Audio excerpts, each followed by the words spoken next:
اور رسالت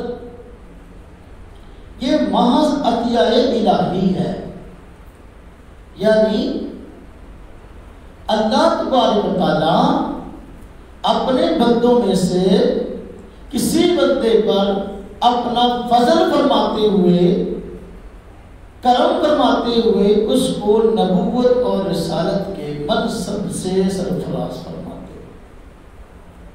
کسی نبی کی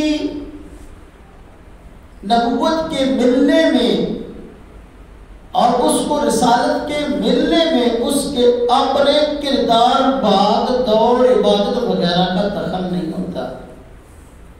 کوئی بندہ بہت زیادہ عبادت کر کے اللہ کا نبی نہیں بن سکتا۔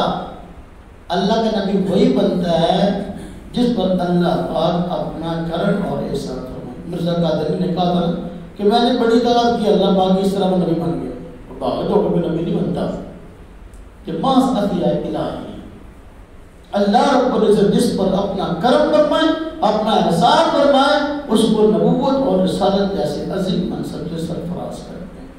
اپنی کوشش بھاگ دوڑ سے کوئی بندہ جتنا چاہے نیک ہو وہ نبی نہیں بن سکتا۔